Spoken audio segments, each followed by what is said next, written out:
नमस्कार मित्रों, मेरा नाम है नवीन भाटिया और आप देख रहे हैं विसल ब्लोअर न्यूज इंडिया।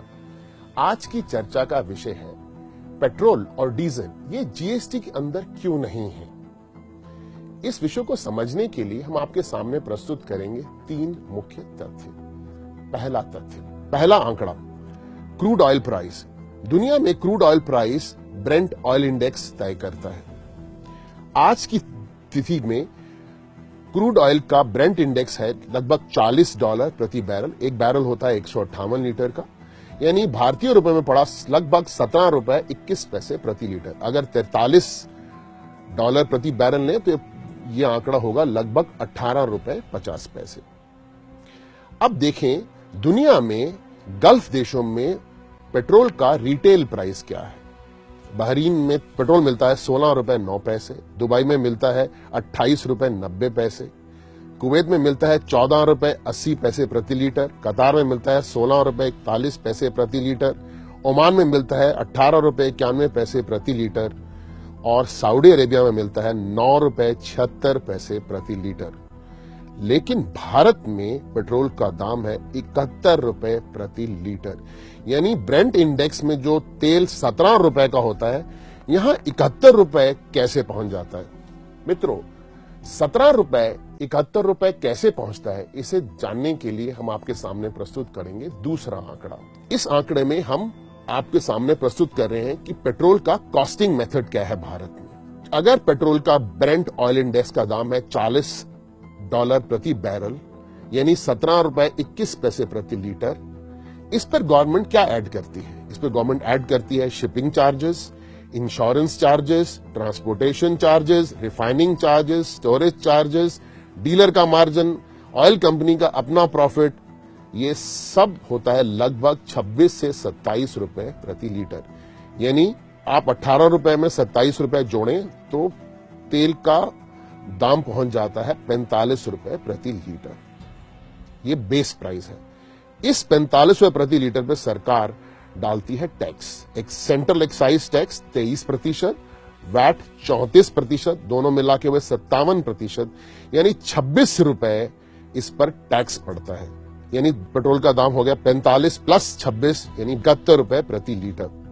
इस तरह से ₹17 का तेल जो ब्रेंट में अब मिलता है वो कोट किया जाता है भारत में ₹71 प्रति लीटर। मित्रों, अगर सरकार पेट्रोल और डीजल को जीएसटी के अंदर ले आती तो 57% टैक्स घटकर 18% हो जाता, यानी कि हर कस्टमर को प्रति लीटर ₹20 का फायदा होता।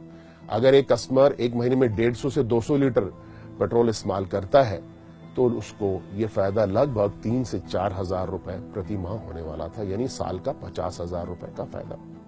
लेकिन गवर्नमेंट ने ऐसा क्यों नहीं किया?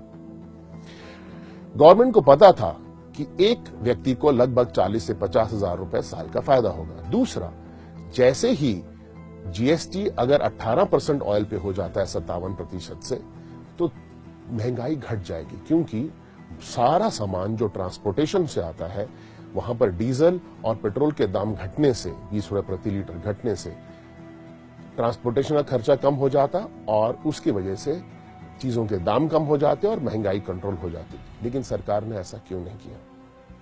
क्योंकि सरकार हर एक आम नागरिक को निचोड़ना चाहती है और वो निचोड़ती है।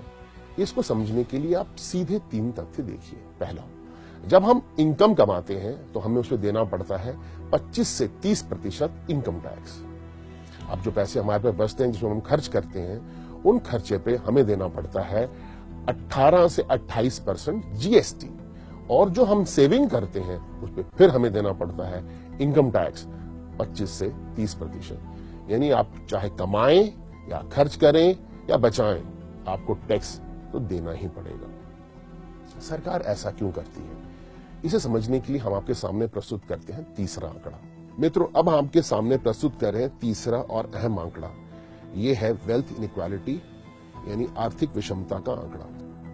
जैसे हम पहले भी आपको बता चुके हैं, सन 2000 से 2014 के बीच में देश में संपदा या वेल्थ बनी 144 ट्रिलियन रुपीस, जिसमें से 90%, जिसे बॉटम 90% कहते हैं, उन्हें मिली 28.7 ट्रिलियन यानी सिर्फ 20% वेल्थ जो देश ने 2000 से 2014 के बीच में जनरेट की थी। और उसके ऊपर जो 9% है उन्हें मिली 34.6 ट्रिलियन वेल्थ यानी 24% पूरी वेल्थ का, और 1% जो लोग हैं जो ऊपर वर्ग में हैं उन्हें मिली 80.7 ट्रिलियन वेल्थ यानी 56%। यानी अमीर और अमीर हो गए, गरीब और गरीब हो गए, और मध्यम वर्ग धीरे धीरे पिसता गया। मित्रों, खबर के पीछे की खबर यह है कि केंद्र सरकार चाहती थी कि पेट्रोल और डीजल जीएसटी के दायरे में आए। उन्हें कड़ा विरोध मिला राज्य सरकारों से। राज्य सरकारें नहीं चाहती थी कि उनकी आमदनी का स्रोत लगभग 33% जो मिलता है उन्हें डीजल और पेट्रोल से, और 20% मिलता है दारू और सिगरेट से, वो 50% राजस्व खोना नहीं चाहते थे। इसीलिए उन्होंने इसका कड़ा विरोध किया, क्योंकि केंद्र और राज्य सरकारें सब मिलकर एक मध्यम वर्ग और गरीब लोगों को निचोड़ना चाहते हैं। ये है खबर। मित्रों, देखते रहिए व्हिसल ब्लोअर न्यूज इंडिया।